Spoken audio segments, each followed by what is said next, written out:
Então, retornando, como eu disse, a minha formação é jurídica e também computacional na Universidade Federal do Estado do Tocantins. Eu ministro aulas sobre pentesting também e faço perícias, ou seja, eu não abandonei a informática, né? Eu simplesmente gostei do direito e trago ao dia a dia forense, ao dia a dia de técnico que eu tenho, o mundo jurídico. E junto com o professor Maceno, nós gostamos de estudar. Na realidade, o professor Maceno, eu acho que ele estuda a respeito de todas as coisas, né? Mas nas nossas horas vagas de debates, a gente debate também a respeito de penal, né?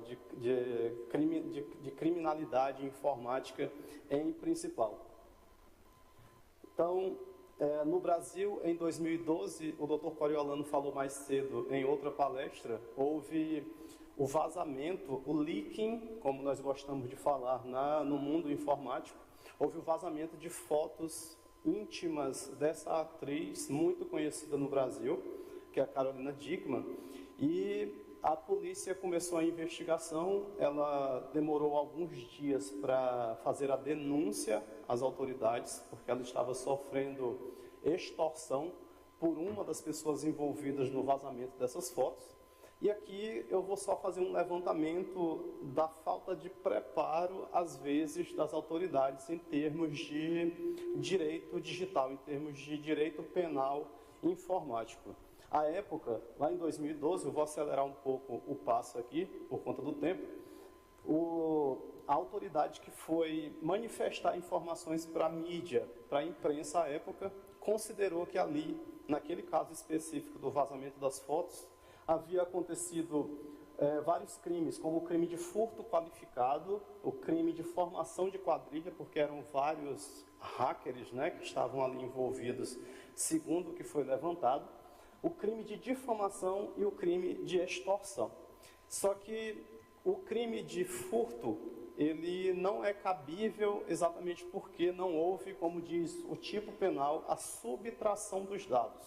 Ou seja, os dados não foram retirados da posse do seu titular e coletado ali pelos hackers. Foi feita uma cópia. Então, várias decisões, inclusive usando isso, surgiram no Brasil, decisões judiciais, colocando o furto aplicável somente, por exemplo, ao furto bancário. Aí sim, no Brasil, é considerado furto se um determinado agente criminoso, ele por meio de phishing ou outra técnica de engenharia social, por exemplo, ele tem acesso a uma conta bancária e dali realmente ele vai subtrair um montante em dinheiro, um montante de valor econômico e vai retirá-lo ali da titularidade de alguém. Só que nesse caso em específico não poderia ser o furto, tampouco poderia ser qualificado. Lá no Código Penal brasileiro, uma das qualificadoras, ou seja, que aumenta, por exemplo, a pena a ser aplicada, é a fraude. Como foi mediante fraude, poderia se aplicar. Porém, como já explicado, esse tipo cai por terra nesse caso em específico. Também não poderia ser formação de quadrilha, que agora o Código Penal chama, por conta de alterações um pouco recentes, de associação criminosa. Não havia a formação ali de uma quadrilha com hierarquia, com organização criminosa perene, permanente, para o cometimento de crimes. Então, isso também, embora tenha sido manifestado por um delegado de polícia brasileiro, isso também não poderia, tanto é que não foi aplicado a esse caso. O crime de difamação, ele atinge uma das bifurcações da honra dos indivíduos lá no Brasil. Nós chamamos de honra objetiva a reputação das pessoas perante o meio social. Então, se alguém, por exemplo, faz uma postagem numa rede social como a Facebook, atingindo a minha reputação, mesmo que aquele fato ali postado seja verdadeiro, ele vai estar sendo enquadrado, a depender do caso, claro, no crime de difamação. Só que nós discordamos que o vazamento de nudes, ou seja, o vazamento de fotos íntimas da atriz, se enquadre numa ferida de difamação. A não ser que alguém pegasse essas fotos e fizesse o que a gente chama no Brasil de montagem, eu não sei se aqui vocês falam dessa maneira, se alterassem essas fotos colocando essa atriz, por exemplo, como uma prostituta. Então isso poderia ensejar o crime de difamação.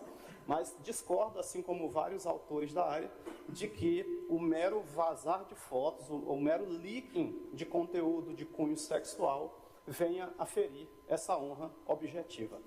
Só por curiosidade, o outro crime que a gente tem no Brasil para proteger a honra chamada de subjetiva, que é a honra que diz respeito ao que o indivíduo acha dele próprio, é o crime de injúria, também não cabido aí e tampouco foi alegado pela autoridade ali naquele momento entrevistada. O crime de extorsão realmente aconteceu, certo? O crime de extorsão, ele é específico quando ele diz que, mediante grave ameaça, por exemplo, alguém tenta obter valores econômicos da vítima. Antes da atriz denunciar o que aconteceu com ela, do vazamento das fotos, ela sofreu extorsão. Porém, vejam, foi por meio de um dos agentes criminosos, e esse agente ele é menor lá no Brasil. Então, ele não responde penalmente, ele vai responder pelo ECA, que é o Estatuto da Criança e do Adolescente. Isso é só para a gente iniciar a conversa, que vai ser breve, acredito, para a gente ver o despreparo, às vezes, de algumas de nossas autoridades. Ou seja, todos esses tipos penais, todos esses crimes que foram ali levantados num momento de pressa, não foram aplicados àquele caso em específico. A gente no Brasil só teve a tipificação, por exemplo, tipificação é a criação, de uma conduta proibida no Código Penal, recentemente no ano passado, para quem divulga nudes, para quem divulga conteúdo de cunho sexual. A gente só teve essa tipificação no ano passado, está em vigor. Na época, como eu disse, era 2012, infelizmente não havia tipo nenhum para abraçar o que ali acontecera. Esse episódio em especial, ele deu ensejo ao andamento rápido de dois projetos de lei lá no Brasil, que é como nós chamamos, o que os americanos chamam de Bill of Law, ou seja, eram projetos que residiam ali nas casas do Congresso, e esses projetos de lei eram inúmeros, acredito que 18 tratavam dessa temática de crimes informáticos. Mas 2 deles caminharam rapidamente e foram de pronto aprovados, infelizmente com uma redação parca, uma redação muito ruim, e aqui eu vou fazer menção ao que já foi mencionado aqui por outros colegas brasileiros, inclusive, que é um infortúnio o Brasil não ser signatário e não ratificar, em consequência da assinatura, a Convenção de Budapeste sobre crimes informáticos. Nós temos pouca legislação específica para o que a gente chama de crimes informáticos puros, que é aquele tipo de crime onde a tecnologia é utilizada para atingir a própria tecnologia. Nós temos no Brasil pouca legislação, poucas normas a esse respeito, e acredito eu, como alguns, que a assinatura do Brasil a essa convenção seria realmente muito interessante, até para cobrir esse episódio que aconteceu em 2012, e sabemos nós que a convenção ela é próxima aos anos 2000, é de 2001, salvo melhor juízo, a Convenção de Budapeste. Mas o que interessa é que o nosso Código Penal brasileiro foi alterado, nele foi incluído um artigo, que é o artigo 154-A. O professor Maceno, ele acha engraçado nós colocarmos uma letra depois do número do artigo, em vez de criar um artigo novo, Mas isso só é uma curiosidade de momento. Sim. Sim, perfeito. Foi necessário colocar por coisa. Só pensando um pouquinho. O ato único europeu 86, entre o artigo 130 e 131, chegou aí até o 130, a letra I. A, B, C, D, E. Isso estão liberados. Ok. Sim, ele já nos liberou, Se a metrópole liberou a Polônia, então está tudo certo, Nesse sentido. Só uma brincadeira, espero que me compreendam. O que interessa é que esse artigo foi criado, esse artigo que trata da invasão de dispositivo informático. Eu não vou abordá-lo aqui na sua plenitude, mas saibam vocês que há um pecado enorme logo estampado, é desnecessária muita exegética para interpretar que esse artigo, esse tipo penal, ele exige que o hacker, o invasor, ele vença algum mecanismo de segurança presente no dispositivo informático. Ou seja, se, por exemplo, você desenvolve alguma ferramenta hacker que invada por brecha do sistema operacional, você está contornando, a gente sabe disso, quem trabalha com pentesting, você está contornando ali todos os mecanismos de segurança na pedra da técnica. Isso não será enquadrado como crime frente à legislação brasileira. E, por curiosidade, embora tenham criado esse artigo para esse caso da atriz, não foi isso que de fato aconteceu. Houve, no caso dela, o que a gente chama de weaponizing, que já foi falado aqui, é quando nós transformamos algum artefato antes inofensivo em arma, e no caso aqui, arma cibernética. Criou-se um e-mail fraudulento, onde a atriz preencheu ali seus dados, inclusive com a senha de uso do próprio e-mail, e a partir da caixa de e-mail dela na nuvem, foram coletadas lá as fotos. Ou seja, o tipo penal que foi criado para proteger aquela situação, tampouco poderia atingi-lo, porque o direito penal ele não retroage para prejudicar lá no Brasil. E também não tratou do que realmente aconteceu. Mas essa é a legislação que nós temos lá, é só para que vocês entendam aqui no além-mar alguma de nossas dificuldades legislativas por lá também. Isso aqui é muito recente. Uma vereadora lá do Brasil, ela era ativa, muito ativista em questões de direitos humanos.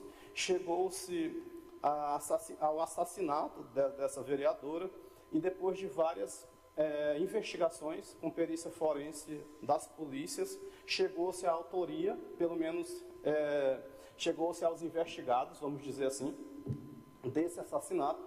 E uma das formas que se chegou a eles foi fazendo uma varredura nas torres de telemóveis, que é como vocês falam aqui, nas torres de telefonia celular do Brasil, verificando quem naquela região pertencia, por exemplo, a grupos que eram atacados pelas falas da vereadora, como a própria Polícia Militar do Brasil. Então, alguns policiais estão sob investigação por conta disso que foi feito, né, dessa leitura das torres ali de celular. Mas o que eu trouxe de mais interessante é que a justiça brasileira, ela autorizou a quebra de sigilo, ou seja, afastou-se o sigilo de buscas que foram feitas na internet de maneira generalizada. Aí eu trago à baila as falas do próprio professor Maceno. Nós temos que decidir se é isso que queremos, se é um Estado totalitário, porque no Brasil não há nenhuma norma que permita o afastamento de sigilo de maneira generalizada, como aconteceu nesse caso. Ou seja, o governo pediu ao Google para liberar durante alguns dias quem foi que pesquisou a respeito dessa vereadora que foi assassinada. Ou seja, não foi endereçado quais os titulares, quais seriam os investigados ali. Digamos que fossem 5 pessoas. Eu quero que o Google me forneça resultados de busca dessas 5 pessoas. Não. O que aconteceu foi uma devassa de privacidade, incluindo toda a sociedade brasileira, nesse caso em específico. Isso é muito recente e está em debate, inclusive por outros colegas de profissão também. Isso é muito perigoso. Tudo bem, eu não estou aqui para defender, né, a devassa da própria segurança pública. Só são casos que nós trazemos aqui a esta academia, que inclusive me é conhecida muito antes de eu trabalhar, até mesmo com TI. Eu já ouvia falar aqui do que acontece aqui em Portugal. Vocês são muito bons, meus parabéns no que fazem. Então, é um caso recente para que a gente possa refletir sobre o uso do poder estatal em investigações ferindo garantias constitucionais. Tranquilo? Esse aqui, alguns dizem que vai pegar, ou seja, é um tipo de crime informático que pode vir a acontecer com frequência, outros dizem que não. Claro que o termômetro social é que vai dizer isso. Num primeiro momento, chamou-se de GDPR Extortion. Vai ser uma extorsão baseada nessas normas de proteção de dados. Lá no Brasil, a gente tem a Lei Geral de Proteção de Dados Pessoais, que vai entrar em vigor no próximo ano, em sua plenitude. Então, um atacante, ele poderia descobrir, fazer um discovery, fazer um levantamento, um assessment de informações a respeito de uma determinada corporação, de uma determinada empresa, descobrir que essa empresa ela não está em compliance, ela não está em conformidade, né, com essas normas de proteção de dados, e passar a extorquí-la, dizer que se ela não pagar determinada quantia em dinheiro, ele vai denunciar para os órgãos de controle. Que inclusive eu e o professor Coriolano e alguns vamos discutir lá no Brasil, e o próprio professor Maceno também vamos discutir a respeito da Agência Nacional de Proteção de Dados brasileira, que já é prevista na norma, mas que ainda não foi implementada.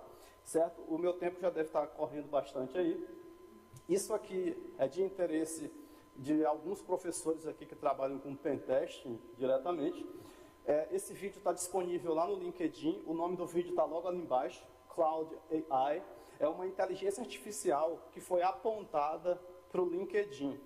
Ou seja, em minutos, essa inteligência artificial fez o trabalho de pentesting, descobrindo inúmeras falhas, inúmeras brechas de segurança, inúmeras vulnerabilidades ali no LinkedIn. Isso é um desafio também no mundo da cibercriminalidade hoje. Nós temos e-commerce, comércio eletrônico hoje, alugando ou vendendo armas nesse sentido, inclusive utilizando inteligência artificial privada, como as da Amazon. Os cibercriminosos desenvolvem essas ferramentas e apontam para determinados alvos, targets, e a partir dali eles automatizam a criminalidade, ou seja, é um pentesting automatizado. O LinkedIn é conhecido por aplicar boas práticas de segurança. Talvez um pentester humano não chegasse a achar esses 10 security bugs que essa inteligência artificial encontrou em, acho que 2 minutos, 1 minuto e meio, mais ou menos. Então, isso é uma preocupação também no Brasil. Essa aqui vocês devem ter visto, né, recentemente, que um firewall de Israel, entre aspas, com um trigger muito moderno, ele mandou drones, né, para uma instalação, para uma facility, que segundo eles continha hackers que ameaçavam o espaço cibernético de Israel, e ali bombardeou, matando os presentes e evitando essa investida hacker. Nós, da área técnica, nós achamos isso até muito interessante, mas o pessoal da área jurídica, eles vão torcer. Eu já falei que eu não sou da área jurídica, embora seja também, né? Mas eu sou mais técnico, eu ainda namoro muito a informática. O que interessa é que o pessoal da área jurídica torce o nariz, porque isso fere questões, por exemplo, de soberania. Tem uma expressão que nós utilizamos no direito, chamada de direito penal do inimigo. É como se eu considerasse já determinados grupos como criminosos e eu atuasse preventivamente para evitar que aqueles grupos ali cometessem algum tipo de crime. Então isso aí está em estudo também, essa investida de Israel, e é um exemplo aí de um gatilho no mundo eletrônico, no mundo digital, que disparou uma contrapartida no mundo offline, né? Então é muito interessante, não somente em termos da tecnologia da informação, da informática, como também da área jurídica. Eu vou só acelerar aqui o passo. Como o tempo é curto, eu vou parar nesse slide. Eu tenho até um pouco mais de slides aí, mas não vai ferir o conhecimento que eu queria repassar, que são esses aí. Os demais só são crimes que têm acontecido recentemente lá no Brasil, como a troca de chip, certo? Está acontecendo muito no Brasil, compra-se um SIM virgem e registra ali o número de telefone das pessoas. Eu não sei se as prestadoras de serviço de telefonia aqui em Portugal estão mais protegidas. No Brasil, infelizmente, isso tem acontecido com frequência. A arqueologia digital é a recuperação de dados não autorizada. Nós não temos, por exemplo, um data carving, né, professor? Nós não temos norma prevendo isso e nem tampouco norma que proteja o nosso lixo. Ou seja, o dumpster diving também acontece em nível brasileiro, e o que a gente tem feito é trabalhado para educar as pessoas para fazer o que talvez vocês chamam aqui de esterilização, e lá nós chamamos de sanitização de dados, data sanitization, né? ou mesmo de artefatos físicos. Só para fechar, deixa eu ir lá para aquele slide. Isso aqui está em debate nos Estados Unidos. Eles apelidaram o que eu vou explicar agora de revenge hacking ou de hacking back. Ou seja, os americanos já estão pensando em dar poderes para as instituições privadas reagirem a ataques hackers. Isso para o direito, novamente, eles vão torcer o nariz e dizer que isso não pode, porque nós, numa sociedade moderna, nós elegemos o Estado para nos defender. Ou seja, as empresas elas não podem simplesmente agir por conta própria. Então, digamos que você tem uma corporação, uma empresa, e você tem lá um honeypot ali instalado, detectando tentativas de invasão. Se aprovado esse tipo de legislação, você, a partir do momento que vê que tem alguém tentando invadir você, você vai poder invadi-lo de maneira reativa, inclusive para tentar descobrir a autoria daquelas tentativas de ataque. Então, isso também vem sendo discutido lá no Brasil. Claro que as forças de segurança norte-americanas são contrárias a isso, mas há um lobby dentro do Congresso norte-americano a respeito desse tipo de causa. Então, seria isso. Aí são fotos de livros que nós temos publicado recentemente. Eu agradeço a participação, muito obrigado e até a próxima. Eu creio que eu apareço aqui mais vezes, tá? Obrigado.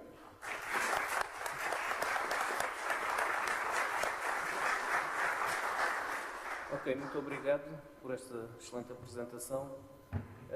Nós íamos aqui abrir um período de perguntas a que os nossos oradores poderiam dar resposta perante as informações que foram transmitidas durante as apresentações.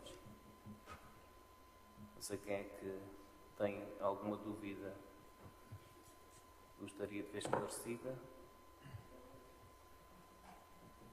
Eu sei que o dia já vai longo, nós já iniciamos os trabalhos bastante cedo, já vamos na quarta, no quarto painel. Portanto, não sei se há alguma questão. Se não houver nenhuma questão, portanto, eu, em nome da organização do 10º simpósio do SIMPSICA, dava aqui o encerramento desta sessão. Queria agradecer a participação de todos, dos oradores de empresas, oradores da academia, oradores de outros, portanto, do Brasil, que vieram aqui de propósito para estas apresentações. E, portanto, esperar que isto tenha sido produtivo e enriquecedor para todos nós nesta área da segurança de informação, da segurança informática, do cibercrime e do direito relacionado também com estas áreas. E esperar que para o ano possamos aqui estar também juntos no 11º simpósio do SIMPSICA. Estou aqui a falar este repto aqui para o professor Rui Silva como mentor deste projeto e esperar que todos aqui possamos estar para também termos aqui boas apresentações e uma boa partilha de experiências. Obrigado a todos.